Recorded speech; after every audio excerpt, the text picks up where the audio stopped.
Hi, pattern readers. We're back with part 11 of the Great Hunt reread, and we've finally got full-on chaos in Kyrian. So let's get to it.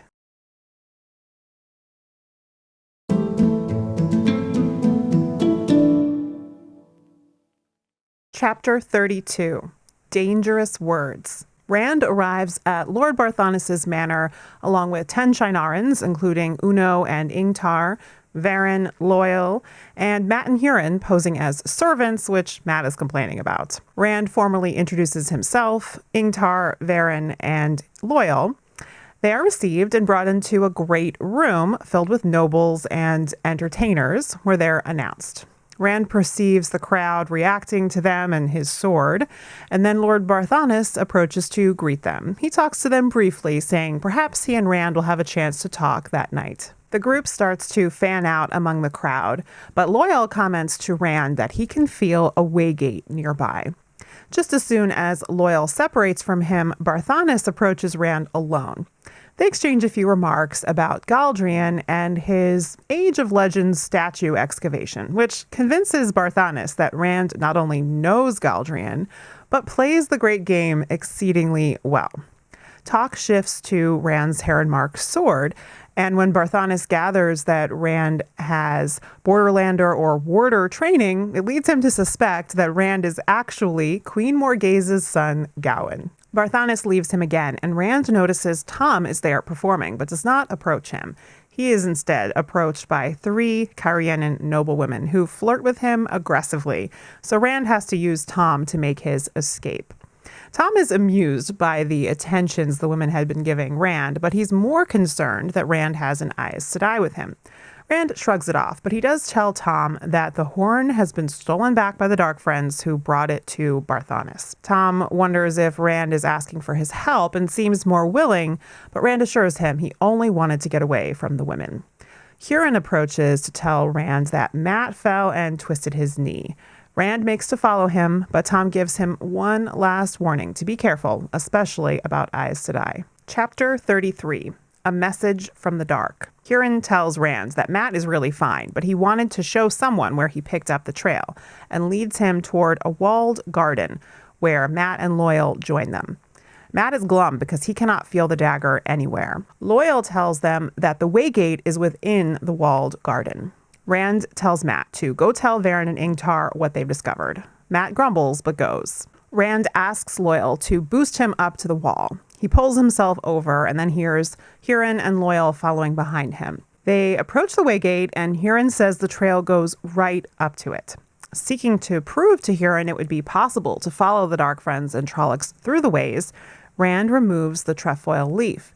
And as soon as the gate begins to open, a blackness begins to ooze out of it, and Rand hears Machin Shin. The black wind seeks to escape the ways, and it says the name Althor among its usual screams. Rand has to embrace saidin and hurl the power at it to force it back, and the waygate closed as Loyal replaces the leaf. Rand struggles to let go of the power once it is done. All 3 of them are terrified and hurry back over the wall. Mat rejoins them and says Varen told them to leave quickly and they will form a plan. They rejoin Varen and Ingtar and begin to take their leave, but Barthanes catches Rand's sleeve and, when alone, gives him a message from a man who must be Fane. Fane says he will await Rand on Tomon Head and will hound him and everyone he loves if he does not follow him there. Rand will not answer Barthanes' questions and leaves him with only the light illumine you. He rejoins the others, already mounted and ready, and tells Varen that Fane has taken the horn through the waygate to Tomon Head. They swiftly return to their inn and the private dining room, where Rand gives them all more details on what Huron found and what happened at the waygate and the message from Barthanes. Varen is incredulous and Ingtar in despair, but Rand is firm, so they gradually all agree to find a way to follow him to Tomon Head. Varen suggests trying a waygate at the nearby Steading Sofu and orders the others to prepare. Rand lingers after the others leave and asks Varen about Mat. She says Mat only has a few weeks more before he succumbs and his body wastes away. She in turn asks Rand if he is well and if he fights or has surrendered. Rand angrily says he will have nothing to do with her or any Aes Sedai. Chapter 34.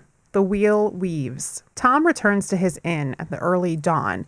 He had been kept all night performing at the manor, and the nobles had asked him about Rand, and none too subtly. Tom had even stopped at Rand's inn and learned that he had already gone, and this makes him feel unsettled. He returns to his own room and sees Dina on the bed, thinking her asleep. He touches her to wake her, discovers that she has been murdered. His quick reflexes save him, and he kills the first man coming out of the wardrobe and incapacitates the second. He demands answers from the second man and is told that it was Barthanes who sent them to get information on Rand. The man tries to bargain with Tom, saying there's money for both of them if Tom tells what he knows. Tom says the man's one real mistake was killing Dina, and he kills him. Tom's friend Zara finds him, too late to warn him, but tells him to leave the city. Tom says he has one more man to kill first. She tells him Barthanes is already dead. He was found torn to pieces in his bedroom. She urges him to go, saying she will take care of everything. Tom gives her money and is preparing to leave, but she blurts out that these men had been working for Galdrian, not Barthanes. Tom looks out the window and sees that parts of the city are already on fire. Riots are beginning. He leaves with a quip and a grim purpose. Padan Fain rides a horse into Falma, reflecting on how he has continued to subdue the remaining Dark Friends with him and gathered information on the Shanshan. He rides towards a large house and asks to see the Great Lord. After the guards have heard him give oaths and seen the large golden chest he has with him, they take him before High Lord Turok. Turok accepts the gift, but questions how someone who looks like a beggar came by it. Fain claims to be posing as less than his station, but is furious when Turok can open the chest when Fain could not. Turok quickly realizes what the horn is, which Fain also admits. Turok puts the horn on stands and sets the dagger down on the table, and Fain reaches for it and is stopped immediately by Turok's servant. Turok tells Fain that if he interests him enough, he might give him the dagger, but he wants to know why Fain brought him this horn. Fain tells him a fawning lie. Fain is eager for Turok to blow the Horn of Valir and break the White Tower. But Turok tells him he will present the horn to the Empress. He also tells him that whoever blows the horn is linked to it thereafter for life, and he must be careful not to let anyone think he means to jump up the line of succession to the Crystal Throne. The Empress's listeners can be anywhere. Fain swears to obey and serve Turok, who orders him to keep him amused until he sails back. Before he leaves, Fain tells him that Dark Friends and Trollocs, led by a man called Rand al'Thor, will try to steal the horn. The remainder of this video contains spoilers for the entire Wheel of Time series. If you do not want to be massively spoiled, stop here or proceed at your own risk.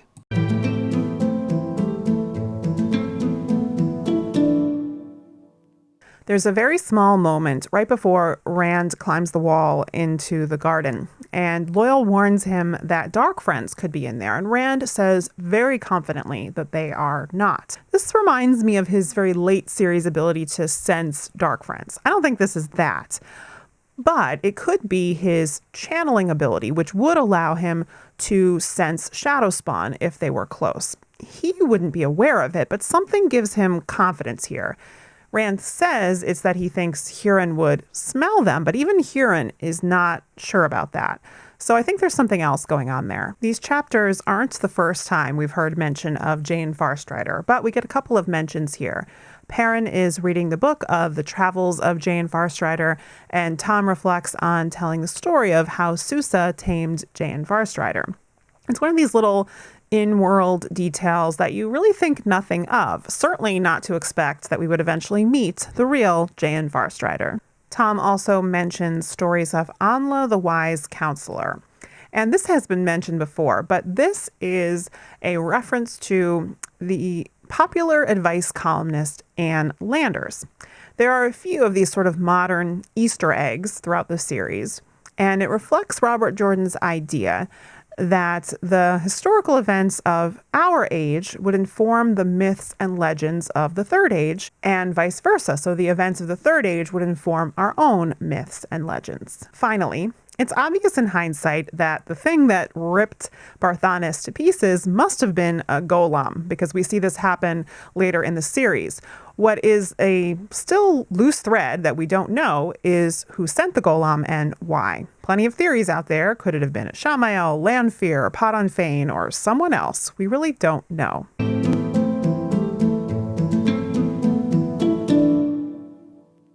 I get to talk about Tom again this week. And I love how when Tom sees that Rand is with another Aes Sedai, it immediately pulls him back into wanting to help. All Rand would have to do is just hint that he wanted help, and Tom would be right back there ready to do it. He even goes by Rand's inn after Rand says he isn't asking for help, and then feels like there's something left undone when Rand and his friends have already gone. Clearly there is some ta'veren effect in bringing Tom to where he is needed, but I don't think the pattern changes who someone is. It just brings the right person to where they're needed. Tom was the right person to help Rand here, and he already had the desire in him to do it. Let's talk a bit about Dina's death. She barely exists as a character. We're introduced to her, and then the next time we see her, she's already dead. Clearly, she is there from the beginning solely to provide Tom motivation to kill Galdrian, which we don't actually see happen, but it does happen after the end of Tom's chapter, and we learn about it after the fact. So this is very close to an example of the fridging trope. Fridging refers to when one character, usually female, is killed for the sole purpose of the effect it will have on another character, usually male. It's not a great trope. That said, I don't think this one is a true example of it, only because Dina really was never a character to begin with. So say, for example, it had been Moiraine who died at this exact point in the plot in the same way, and it was done only to show what effect it would have on Lan. That would be a fridging, and it would be a horrible waste of a wonderful character in Moiraine. So this instance with Dina is forgivable. I would only say that an author should take care not to overuse this kind of plot device, and especially to avoid using it for actual characters with a real place in the plot. I'll end this section by talking about an iconic line from Tom that perfectly encapsulates his character. "I'm only an old gleeman. Who could I possibly be dangerous to?" Love it. What a badass way to leave a room when you're about to go assassinate a king.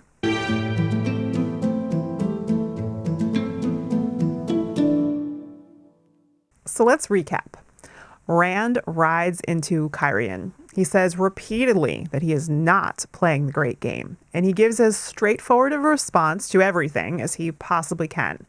And the entire city ends up in complete chaos with the king dead, largely due to his unintentional influence. That is some serious ta'veren effect at work. And it's a setup very long in advance for when Rand will have to come back later and try to get the nation in control again.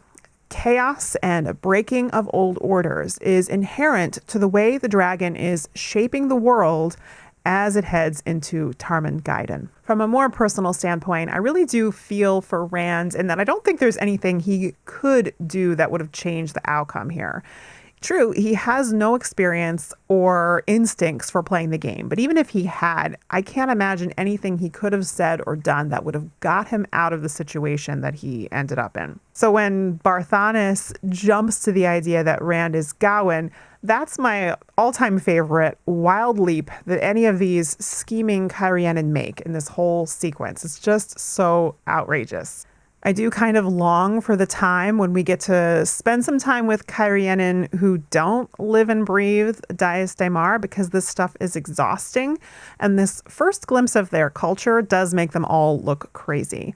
But that's Robert Jordan putting us very effectively in Rand's shoes, and I give him credit for making this actually stressful to read about.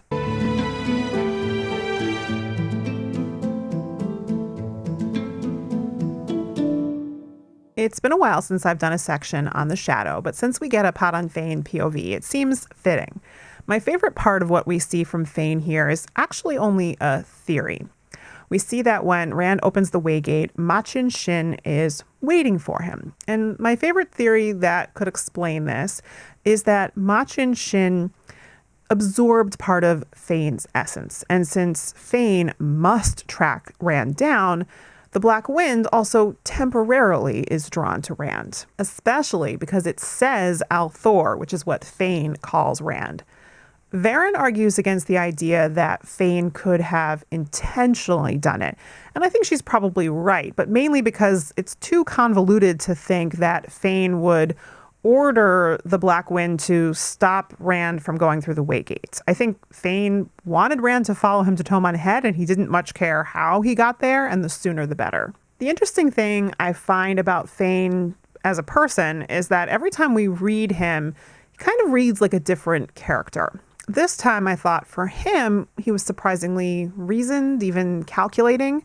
Maybe not as smart as he thinks he is, because I don't know how much he thought through the plan to give Turok the Horn of Valir. He was at least willing to bide his time for some kind of long game in which he would gain control. I don't always find that to be the case for Fane. We still see his casual sadism and his obsession with Rand at work, but he was more subdued than he sometimes is. Still creepy, though. So easily the moment where the three Cairhienin noblewomen are hitting on Rand is the funniest part of these chapters. And it's classic Rand to wonder why they keep mentioning that their husbands are out of town. But the best part is he tells Tom and Tom chokes on his wine. It's Tom knuckling his mustaches again, but even more so. And then oh so innocent Rand patting him on the back. Don't drink too fast or it'll go down the wrong way. We actually get a small funny Matt moment too, which is so rare in these first couple of books. He's complaining. I still don't see why I have to be a servant. Burn me. If Rand can be a lord, I can put on a fancy coat too. Oh, you will, Matt. Not to worry. And just a touch of lace. Am I right? As always, I'd love to hear your thoughts on these chapters in the comments. Do you find the Cairhienin and Dias Daymar more fascinating or frustrating? And what do you think about the inclusion of Dina only to kill her off so quickly? Up next will be chapters 35 through 37, in which flicker, flicker, flicker, flicker, flicker, flicker. Do I need to say more? See you next time.